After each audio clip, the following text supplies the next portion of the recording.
Whether you lead a team, are part of a team, or want to build your own team, you need this episode of The Philip Gagnon Show.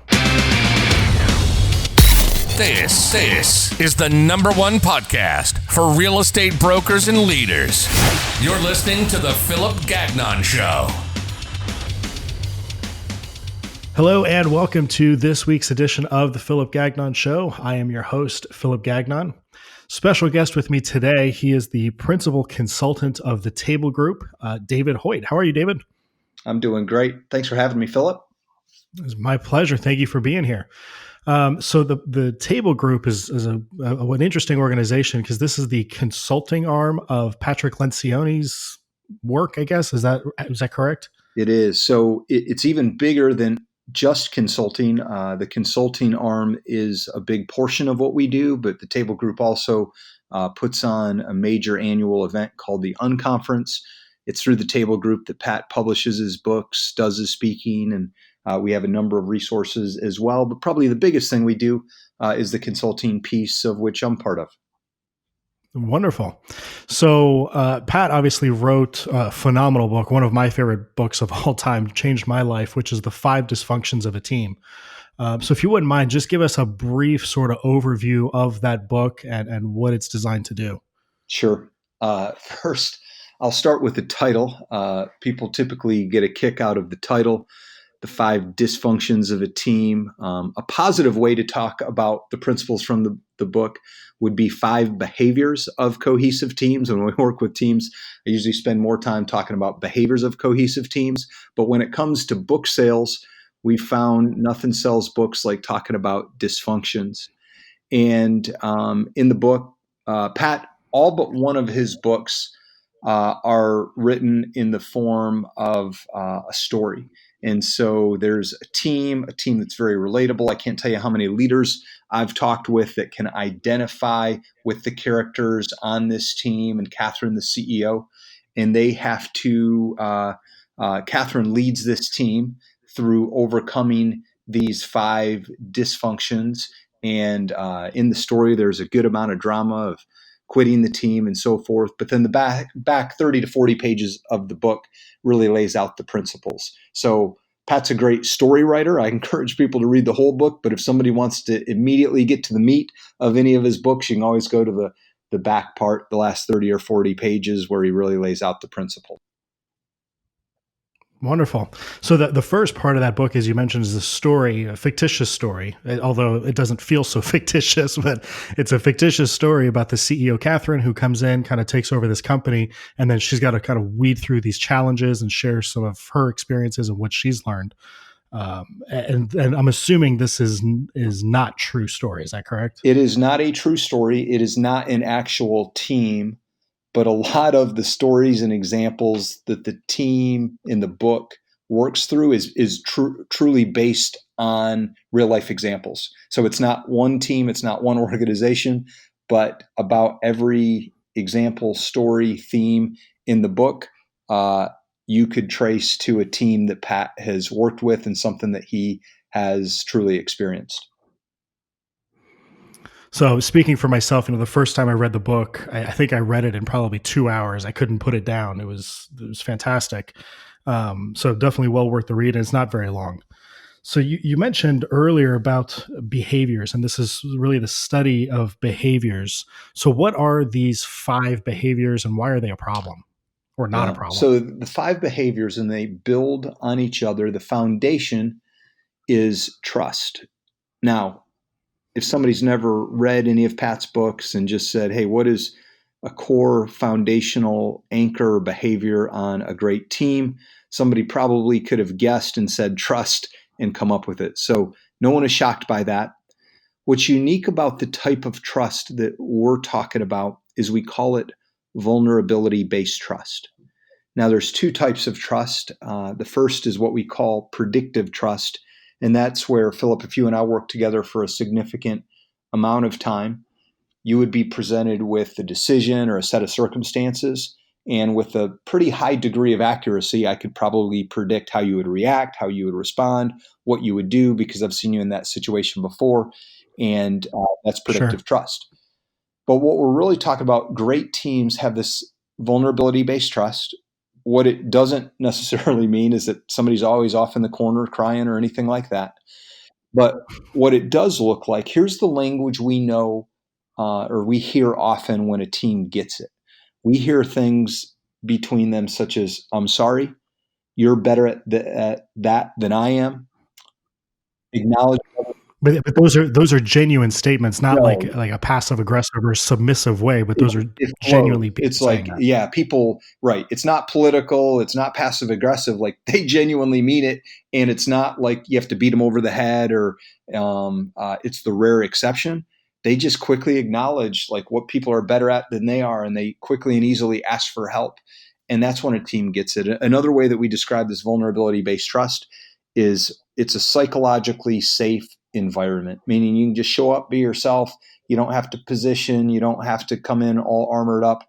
You can just be you. So that's the foundation. The second behavior is what we call healthy conflict. We find that the highest, highest performing, most productive teams have more conflict, not less. But the conflict is not personality or person against person.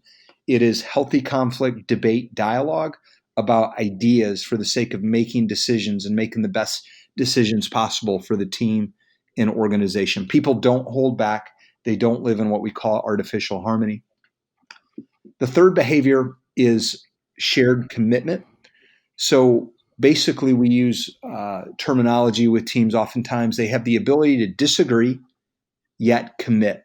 When the leader says, team, it's time to make a final decision, here's what the final decision is, the team 100% rallies around that decision as if it was their own, even if they had a lot of debate and disagreement before getting to that decision.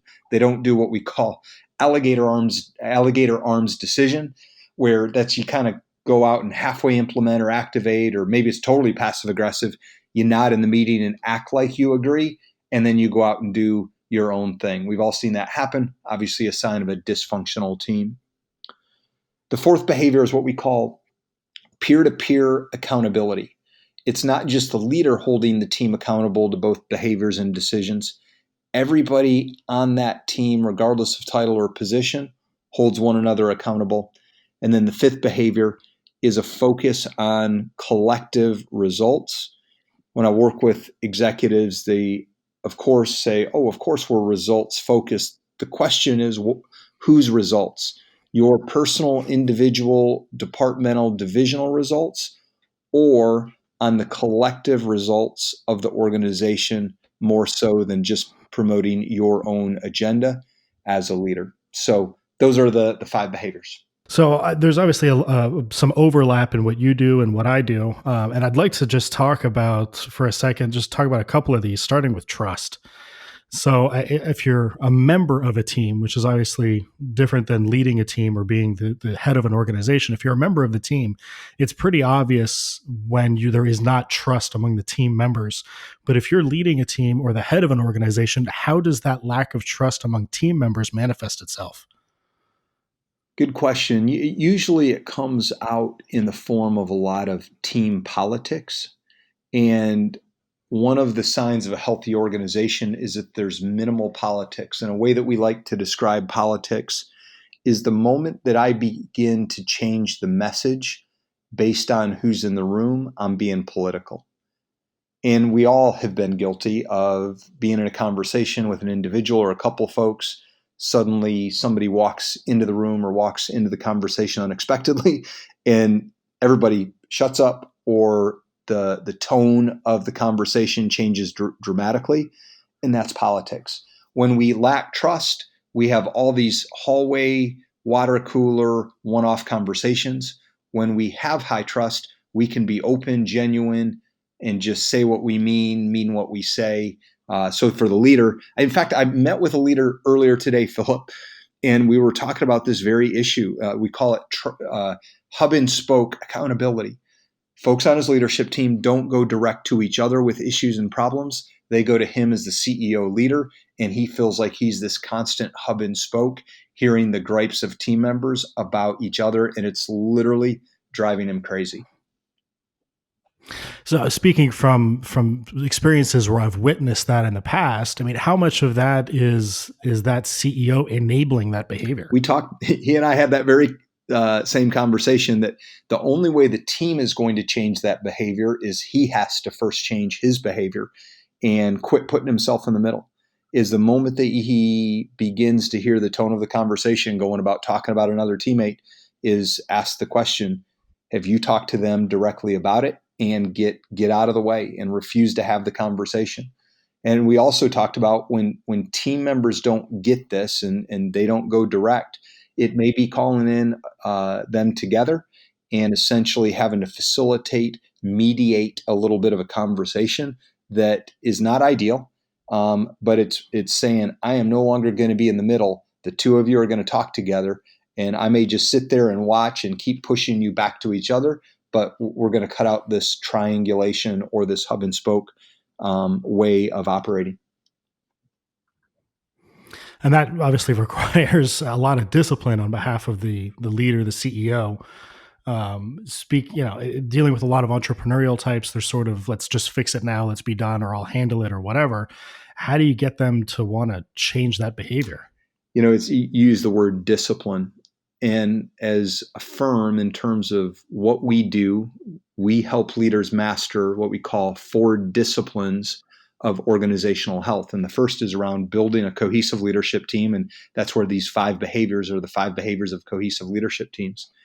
And I tell leaders all the time, because these 4 disciplines are intellectually simple. I work with very smart, intelligent people, and the concepts are so intellectually simple. I want to apologize for how simple they are. But then I remind them of how much discipline they take to consistently live out and practice. And I find leaders don't push back on the ideas, and they get excited when you describe what a cohesive team looks like. But the only way they get it is a tremendous amount of consistent discipline, and it's hard. So it's reminding leaders of that, that the discipline they have in other areas, probably of their life and career, it's going to take that same amount of discipline, if not more, to lead a healthy, successful organization. So let's go to the next one on the list, which is healthy conflict, which I know for many people sounds like a contradiction in terms, even out of the workplace. Having healthy conflict with their spouse or significant other sounds crazy. So tell me a little bit about more health. Tell me a little bit more about healthy conflict and why that's important. Yeah. So you got to know, with Pat, the author of the content, he is Irish Italian. He's a Catholic. His wiring is to love debate. And so healthy conflict for him couldn't be more positive. To your point, not everybody feels that way. So yes, healthy conflict. Other people are more comfortable with the language of debate or dialogue, simply the free, open exchange of ideas. And so one of the things we help teams discern is, based on the makeup of their team, what does healthy conflict look like for them?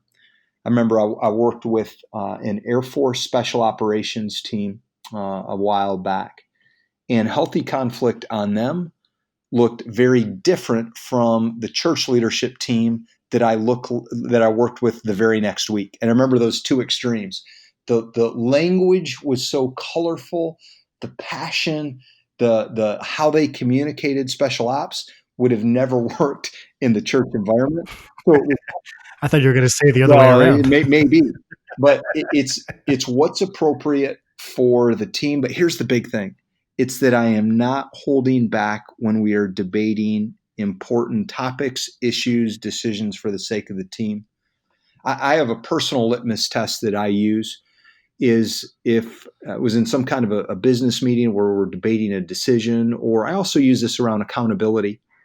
If I come back home and I'm having a conversation with my wife, Lori, and as I'm recapping the conversation to her, if I realize that I'm sharing things with her that I didn't share in the meeting, I was living in what we call artificial harmony, meaning I was holding back.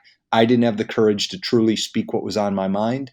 And we think the best teams, we hear from everybody. We get their full thinking, not the politically correct thinking or 50% or 80%, 100% of their thinking. feeling that if it's the right people around the table, meeting on a topic, making the decisions, when we get everybody's full thinking and perspective, that will help us make the best decision possible. The reason too that we have trust foundation, we have to have high trust before we get to healthy conflict, is we find that when we have the foundation of trust, healthy conflict is simply the pursuit of what's best and great ideas. When we have the absence of trust and then we have conflict, that's when we get politics. Everybody has their own agenda. Everybody's trying to get their way. Everybody's mind is made up coming into the meeting. And it's how do I position for my way versus what is the best decision for the organization. And that's what healthy conflict looks like. What is best for the organization? So let me ask you the same question on this point. If I'm a leader of a team or an organization, how can I identify this artificial harmony or this lack of healthy conflict? Like, what does it look like from a leader's Yeah, seat? and I'm glad you touched on the role of the leader. In fact, I'll give you the role of the leader for both trust as well as for conflict, because there's a role that a leader has to play on the team regarding each of these behaviors. So first, the role of the leader around trust is the leader's got to go first around vulnerability, being willing to be vulnerable, and whatever level of vulnerability they want and expect on their team, they've got to be willing to demonstrate themselves. Regarding conflict, the role of the leader is to what we call mine for conflict or demand debate. The moment that they sense somebody's holding back, and we're assuming here they know their team pretty well, and they have an intuition that that person feels like they're holding back. Like, I think there's more there. They need to lean in and kind of push them to speak their mind. They got to remind the team over and over, we've got to hold back. We can't be afraid of maybe in the moment stepping on each other's toes, because ultimately we want to make the best decision possible. So it's intuitive more than anything. Oftentimes leaders want to jump in too quickly, and the moment they jump in, they shut the team down. So it's lying back, it's letting the team debate, it's asking questions, and at some point it's weighing into the conversation, but it's really getting the team to flesh out their ideas first. What was it that you just said a second ago? Which I think is incredibly profound, is the leader's got to go first with regards to the Correct. vulnerability and has to be willing to share or be vulnerable to the point of that they want the team That's to be exactly vulnerable. So, so tell me a little bit more about that. Like, if I'm leading a team and I say, you know what, we don't trust each other, we don't have healthy conflict, forget about the other 3 points. I want to build trust among my team members. Like, what do I share as a Yeah. leader to help Yeah, start it this? goes back to, is the leader willing to admit their weaknesses and say, you know what, I'm not very good at whatever that is. Maybe it's communicating things, maybe it's being decisive, maybe it's holding people accountable, but whatever they don't do well as a leader, acknowledge it. Let the team know, I don't do this very well. One of the things, because I find leaders have a hard time admitting weaknesses, and I say leaders, probably all of us, but especially leaders, it's not natural to admit weaknesses. One of the things for me that has helped, because I wasn't raised, or I didn't naturally gravitate toward being vulnerable with others. But one of the things that has helped me is I've sat on a number of teams.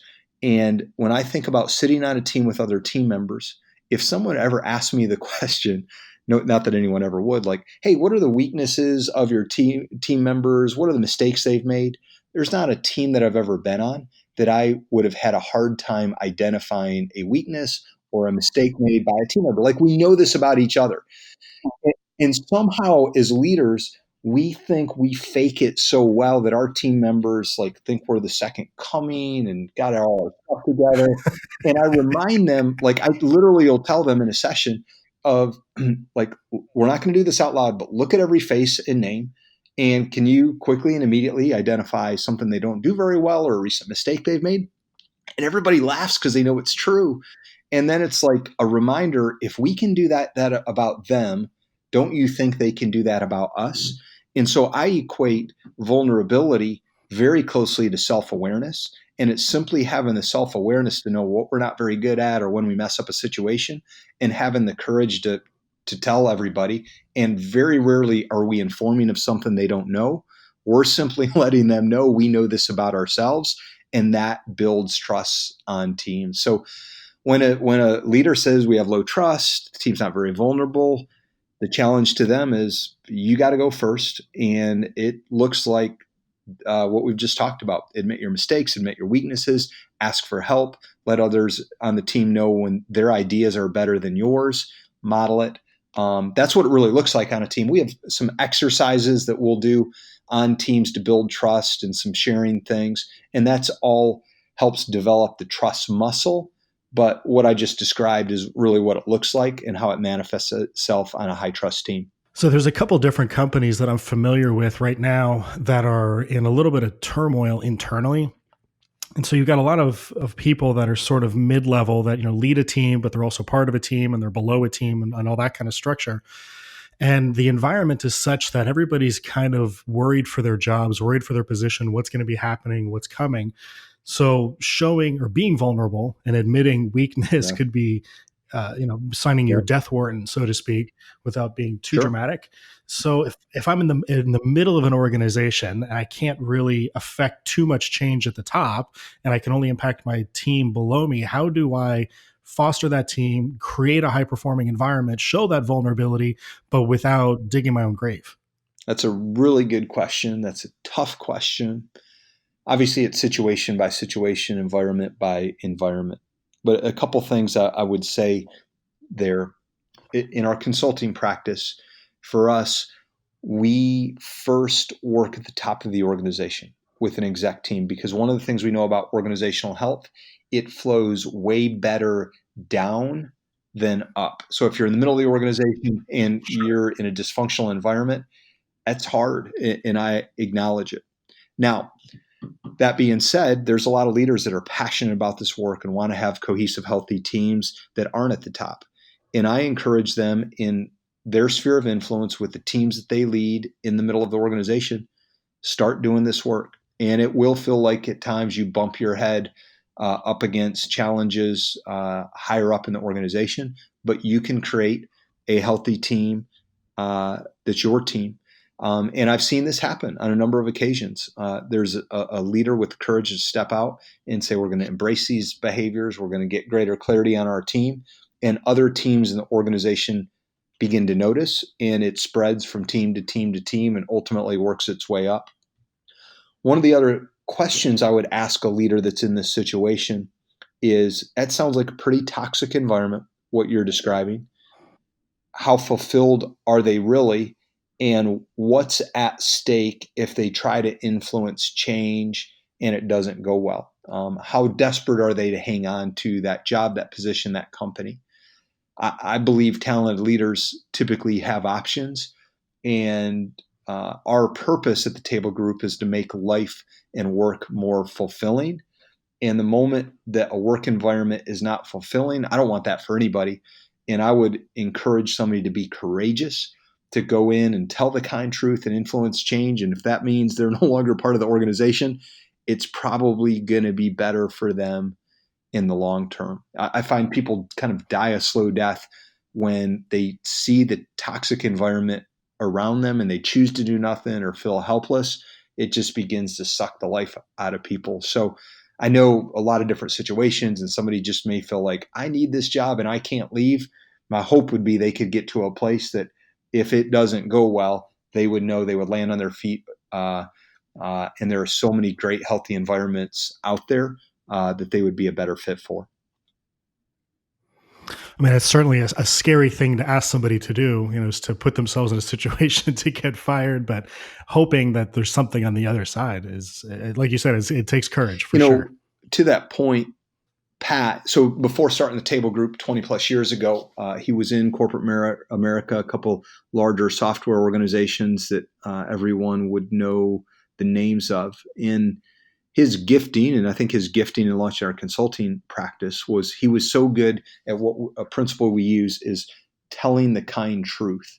And so other team members would say, Pat, you got to go talk to the CEO and you got to deliver this message because they have this blind spot, et cetera. And the key to his success in having some hard conversations as even an employee at the time, and now we do it as a consultant, is tell the kind truth and do it in humility.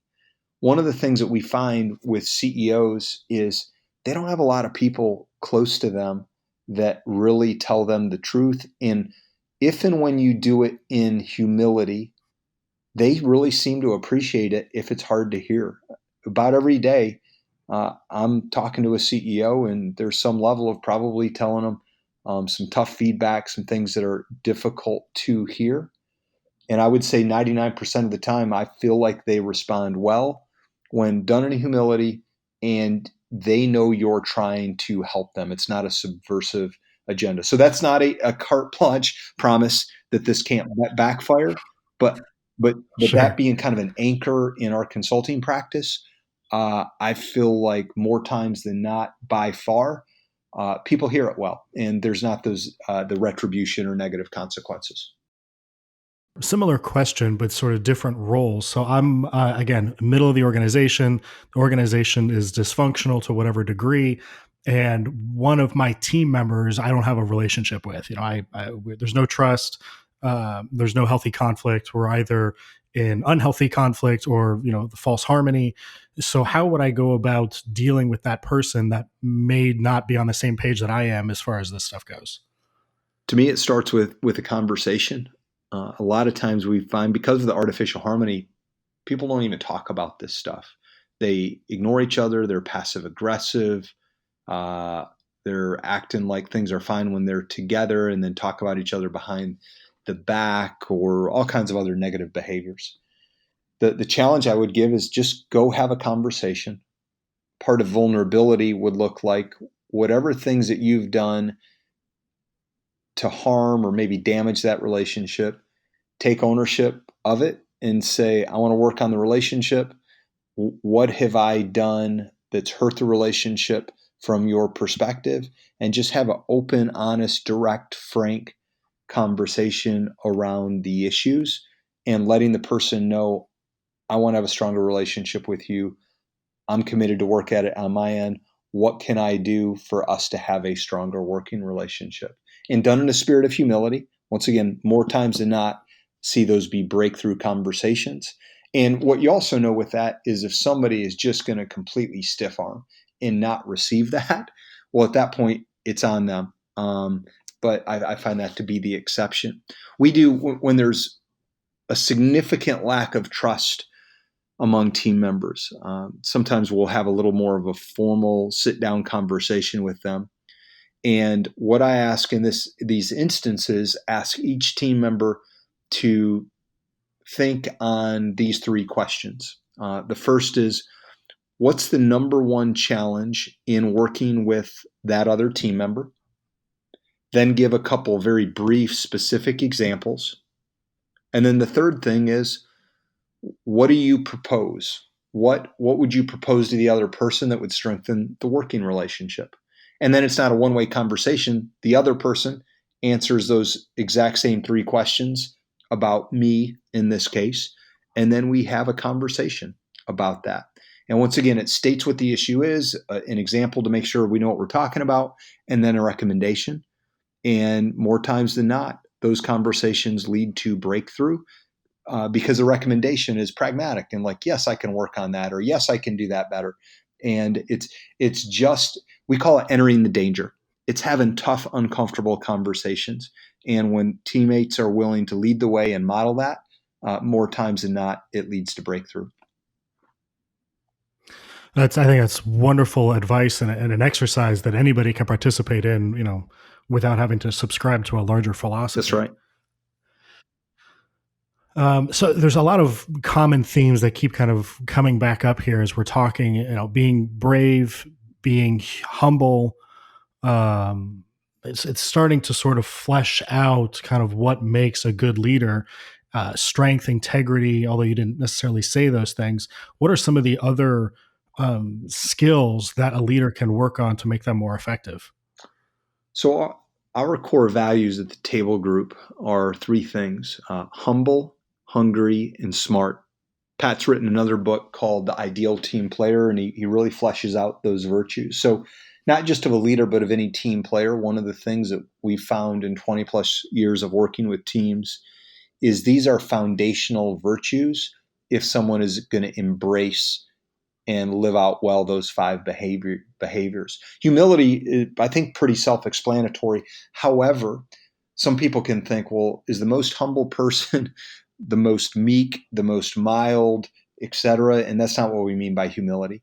It's a lot of self-awareness. They know what they do well, what they don't, and what they do well, and what they bring to the team. Man, they fully step into those roles and they fully bring that gifting to the team. But they also know where they're lacking and so forth. There's a C.S. Lewis quote that probably many of your listeners have heard before. Humility is not thinking less of yourself. It's simply thinking of yourself less. And we think that's a great picture of what true humility is. That's perfect. Hunger, they just get after it. Give the 100, 110%, work hard, looking around corners. How can I do more? How can I serve, etc.? And then smart, it's not IQ, it's really EQ, it's people smarts. They just understand how their attitude, behaviors, their words, their actions impact others, impact the team. And so one of the challenges we give to leaders, of course, first always look at yourself. Are you consistently humble, hungry, and smart? And if not, whatever one you're lacking, boy, proactively working to step up your game. But then also evaluate your team, have them evaluate themselves, evaluate each other around these three virtues. And great teams have people that consistently live out these virtues of humility, hunger, hard work, and people smarts. And that's really just empathy. I mean, people smarts is understanding the other person's right. point of view, which is absolutely a skill that can be trained and practiced. A minute ago, you mentioned something very quickly. If you're engaging with another member of your team that may not be receptive and they just decide to stiff arm you, and then you said roughly something along the lines of like, that's on them. Owning that would be an example of being codependent. So what, if you had to guess roughly, what percentage of team members or leaders that you see have codependent behaviors? That's a great question, Philip, that quite frankly, I don't know. I've never thought about that. Here's what I would say. I believe all teams are dysfunctional. We talk about the moment you get two people together, there is some measure of dysfunction. I believe with a lot of attention to these behaviors, teams can become high performing and can pretty rapidly, quickly overcome the dysfunctions if every single team member is committed to these five behaviors. One of the things in this work that has become so clearly apparent to me, it's not rocket science, and I probably intuitively knew this before, but just working with teams week in and week out, that one person on a team not fully committed to embracing these behaviors and not fully committed to bringing the best version of themselves to the team will cause that team to be significantly dysfunctional. Several teams I've worked with that struggle, continue to struggle. And finally, the leader makes the tough call with that individual who is not embracing the direction of the team. And I have seen teams rapidly transform overnight because that one person was no longer on it. So a challenge to leaders, and a huge part of leadership, is just holding people accountable and reminding them, hey, this is how we behave, this is how we interact, and not letting them get away with poor or bad behavior on the team. I find when leaders hold people accountable, it is very rare that they actually have to fire someone. One of two things happens. The person realizes, wow, the leader is serious, and they're going to keep reminding me, holding me accountable. And that's not a lot of fun. And so I'm going to change because they're not going to let up. Or they realize they're not going to let up. I'm not going to change. I don't like this accountability thing. And they self-select, leave the team. And obviously that's the best thing for the team. I just find a lot of leaders struggle with holding people accountable. They have a lot of bad behavior. Finally, they can't take it anymore and they choose to fire someone out of the blue. And then that person feels blindsided. So much of this comes around the courage of the leader to hold people accountable. All right, David, thank you so much for your time today. This was incredibly informative, and I know everybody's going to take a lot out of this. So I really appreciate you taking the time to speak with us today. Absolutely. Been my pleasure. Passionate about organizational health and love any time I get to talk about it. Awesome. Thank you all for listening, and we will see you all next week.